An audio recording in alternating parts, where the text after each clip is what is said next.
on the job. So there you have it. So I've been doing a series of lessons out of this book called Lessons of the Turtle.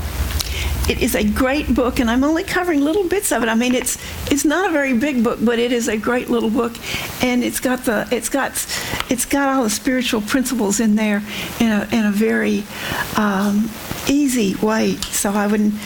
If you have somebody that you wanna influence, this might be a good book to give them.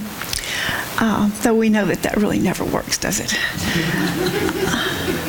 However, I do remember being given the book Psycho-Cybernetics and it having an effect on me. So this book might have an effect on somebody.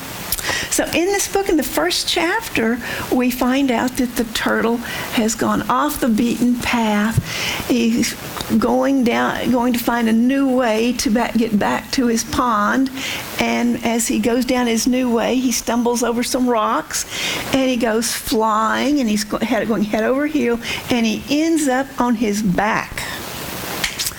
Sure death for a turtle. Oh my gosh, he's in trouble.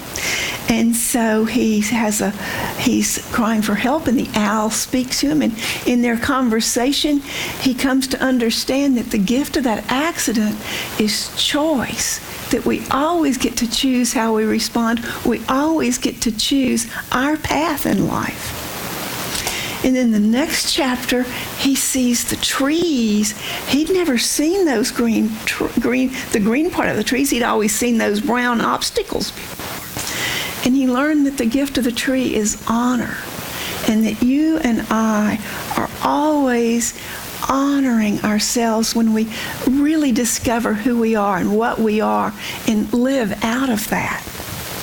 And so this week, we're going on to the gift of the cloud. Now, I thought it was the gift of the butterfly. So if you've got a note from me and it said the gift of the butterfly, know that that's next week. So I'm going to give you just a little bit of the dialogue between the turtle and the owl. I respect everyone who knows they have a special place in the universe, said Turtle. And I know that I also have a special place on my feet. Have you thought about how you can get me right side up, Owl? An idea will come, Turtle, Owl replied. But since you're upside down, you might as well keep your eyes open. There's more to learn. Have you noticed how problems do that for us? They get us to pay attention. And Turtle says, I'm seeing things differently, and I'm looking at things I've never seen before, like those white fluffy puffs floating in the sky. What are they, Owl? You're looking at clouds, Turtle. They're so high. Can you fly that high? Owl looked up in the sky and said, no, I can't reach those clouds, but I can aim for them. And they inspire me to soar higher and higher.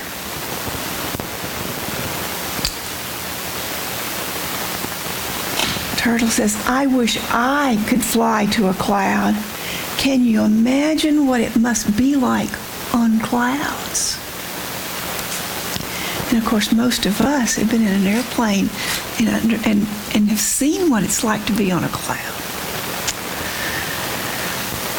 There is much that I don't understand, Turtle, Owl admitted, but clouds help me imagine. They remind me of beautiful dreams. Dreams I may never reach, but something to aim for anyway. And that is the gift of clouds. They help us dream. Tell me, when you watch clouds, what do you see? Well, that's not an easy answer, said Turtle. They keep changing. I think I see a bird, and then it changes to a fish, and then to a turtle like me. That's right, said Owl. Clouds forever shift and change as they float high above. So do dreams. What you imagine for yourself today, what you dream for your life, will change as time goes by.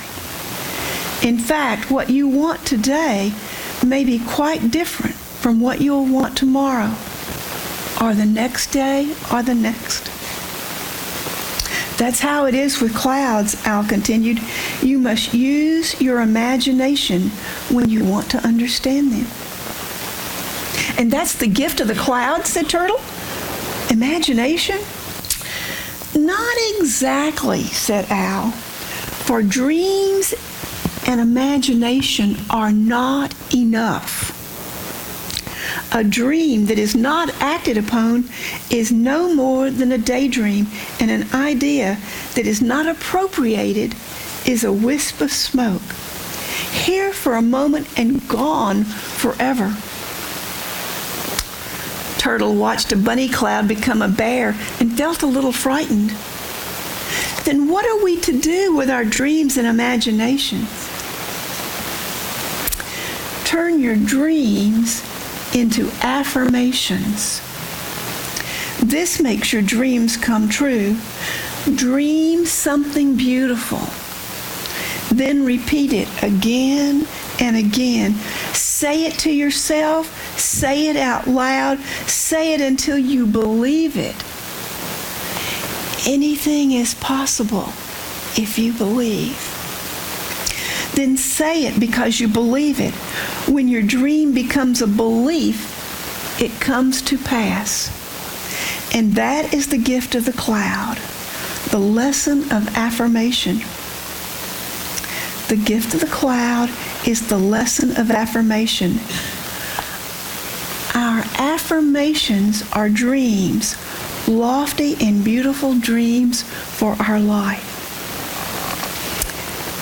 It begins with a dream.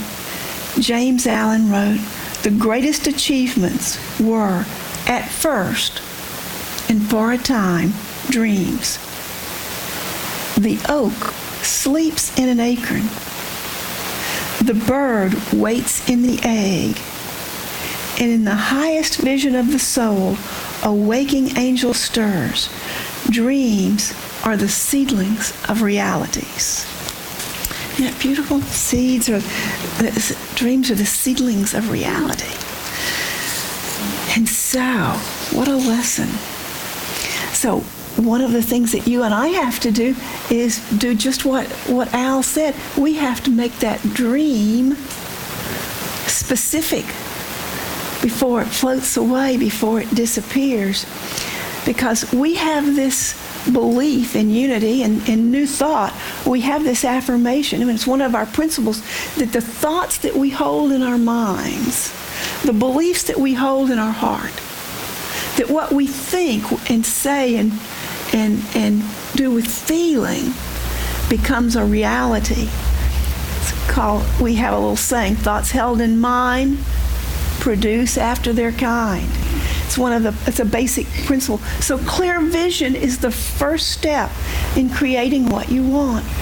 Everything begins with a clear vision. There had to be a clear vision for those chairs. Someone at the chairs came from Church Chairs, the Church Chair Company.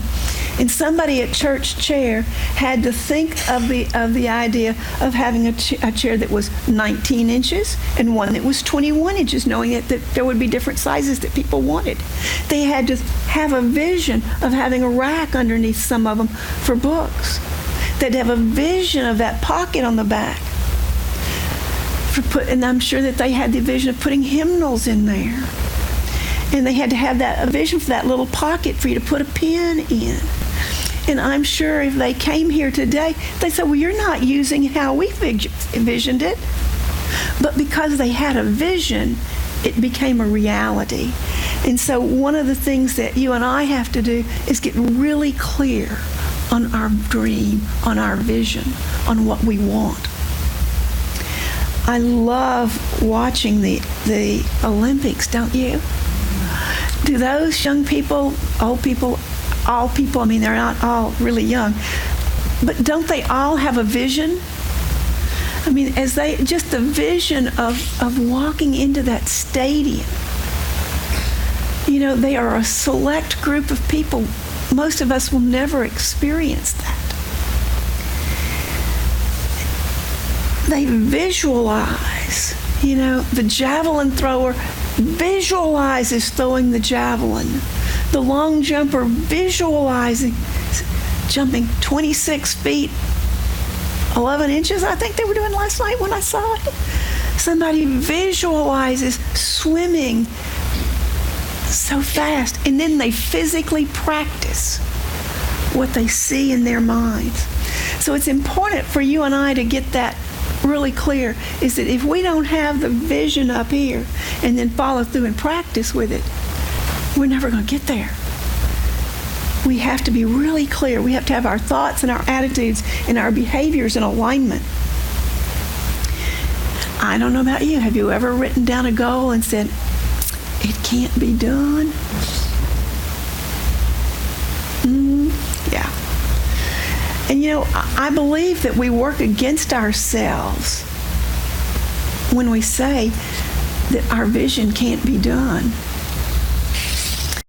I loved the song, anything is possible if you believe.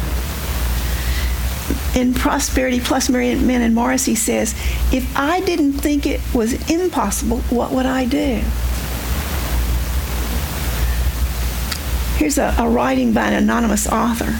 Let nothing hold you back from exploring your wildest dreams, wishes, and aspirations. Don't be afraid to dream big and to follow your dreams wherever they may lead you. Open your eyes to their beauty. Open your mind to their magic. Open your heart to their possibilities. Let nothing hold you back. Affirm your dreams. And so when we talk about affirmations, and we talk about them all the time, and we use them all the time, we pray with affirmations, we sing affirmations. I am possible. I am as God created me to be. I am a light in this world. And we always begin our affirmations with I am, and we speak in the present tense.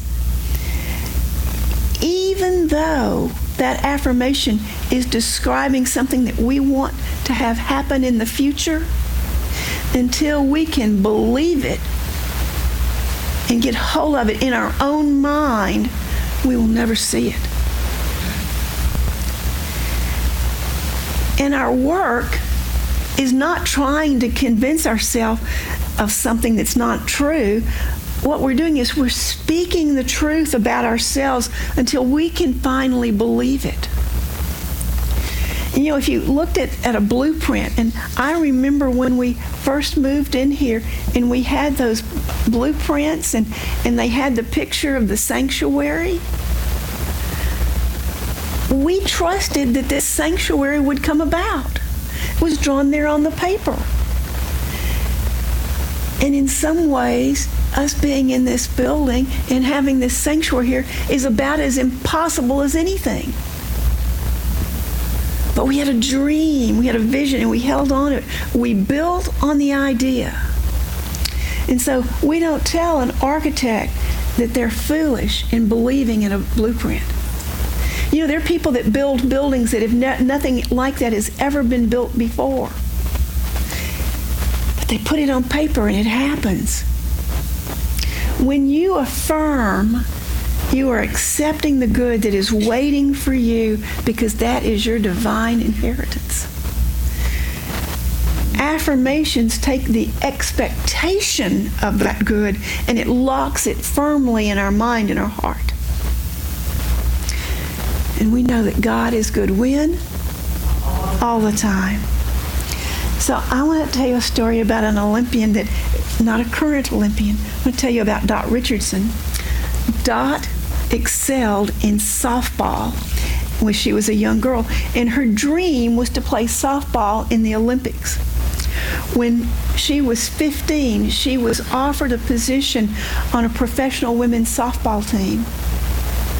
But her dream was the Olympics. And at that time, if you had done anything professionally, you couldn't participate in the Olympics. And so she turned down the offer to play professional ball, even though softball was not an Olympic event at that time. She went on to college. She went to medical school, but she kept up with her softball skills even with a busy athletic scholarship. She began her medical career, and in 1992, when Dot was entering her 30s, way past her prime, softball was still not an Olympic sport. But she continued to practice and to prepare. In 1996, women's softball made it into the Olympics. Dr. Dot Richardson was ready. The 34-year-old athlete led the American women's team to a gold medal. You might ask, what happened? What happened is Dot Richardson had a dream that was so focused and that she believed in so clearly that she let nothing deter her. And we remember that God is good all the time. And like Dot, we all have that power in our lives to let our words, to let our beliefs transform us. So we have to write it down. We have to affirm it. We have to commit to it. We have to practice. We have to keep believing. We may have to become, Dot had to go become a doctor, but she still got to be an Olympic softball champion.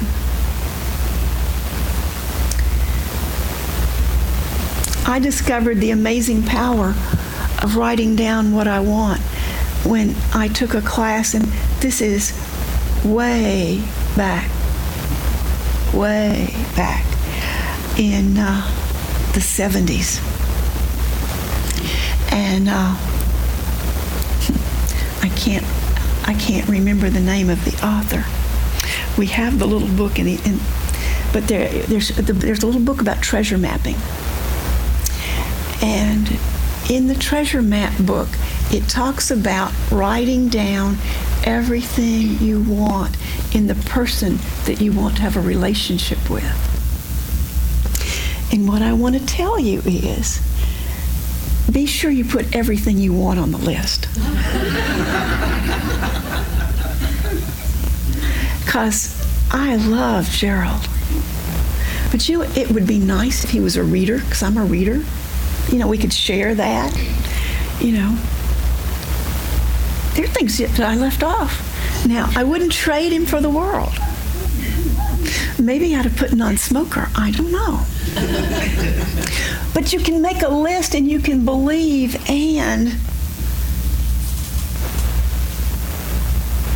your dreams come true.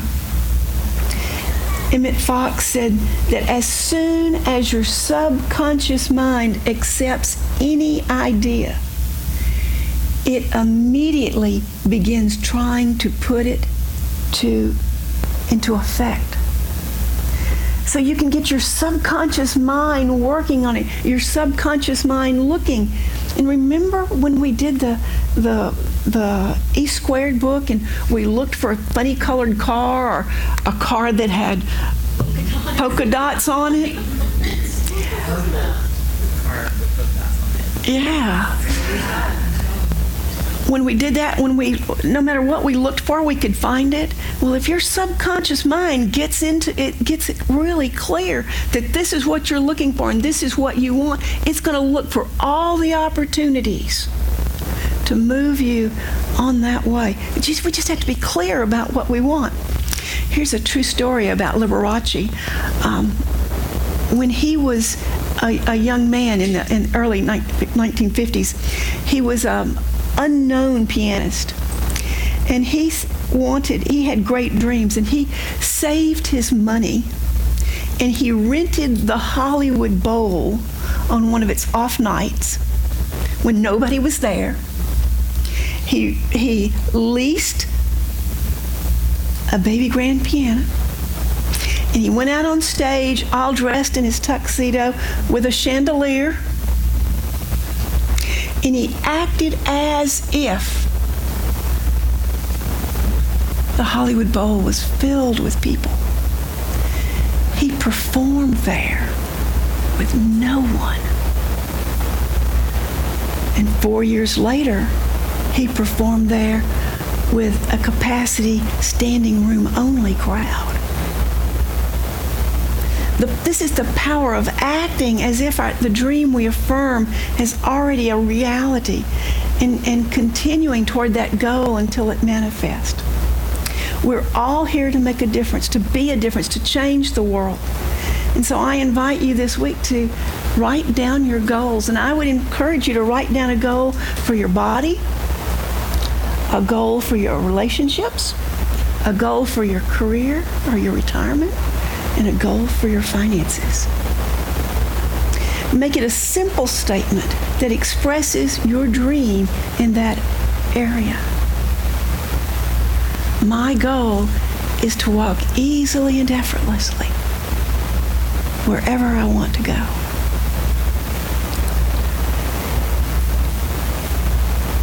If you make it true in your mind now, it becomes a reality. And the words you use have to be your own words. Somebody else can't write your affirmation for you. It has to be your words, and it has to be what resonates with you. Because we don't want to just repeat words. We have to feel them. In Matthew 5:37, Jesus says, let your speech be yea, yea, or nay, nay. And so I want to talk about our affirmations are our yea, yea, but then we also have denials, which are the nay, nay. And denials do not mean that we deny that something is happening. Denial does not mean that we put the cover over our head or stick our head in the sand. Denial means that we release whatever it is in the way. We release and deny that whatever is in our way has any power over us. So if we have an illness, what that means is that the illness doesn't have you. The real of you, the whole of you, is whole and perfect at the core of your being. And you can affirm that because it is the truth. So we need to not let facts get in the way of truth. Our truth is that we're whole and complete in every moment, no matter what's going on with our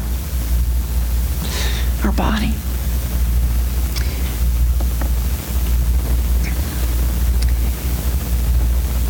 Yesterday in our QFET class, we talked about laying down new neural pathways to get things to happen. That takes approximately 21 days to form a neural pathway. And I was reminded that when I lived in Alaska, what would happen is it would be rainy in the summer, and as the summer went on, that where there were roads that were not maintained, and there are a lot of those, they'd get rutty. You know, they would have people drive through them, there'd be ruts. And then winter would arrive and it would freeze, and you would have ruts in the road. And at the beginning of one of these roads, that was a particularly long one, it says, choose your rut carefully. You will be in it for the next 50 miles. And so what I'm saying is that each thought that you have of sickness or health, hatred or love, poverty or prosperity, whatever your thought is, it's making a very subtle neural pathway, a groove in your brain. The most dominant thoughts create the most dominant grooves. Once a groove is cut, we automatically keep going down it. And so if you find yourself saying, I found myself saying, it's hard to get out of my chair. And so I'm no longer saying that. The fact is, right now, it might be a little hard to get out of my chair.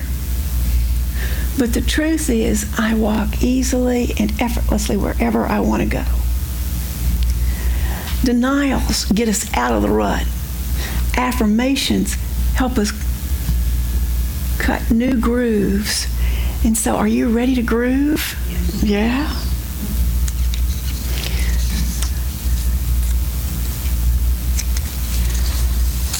So I'm going to close with a poem from Rumi. You were born with potential. You were born with goodness and trust. You were born with ideals and dreams. You were born with greatness.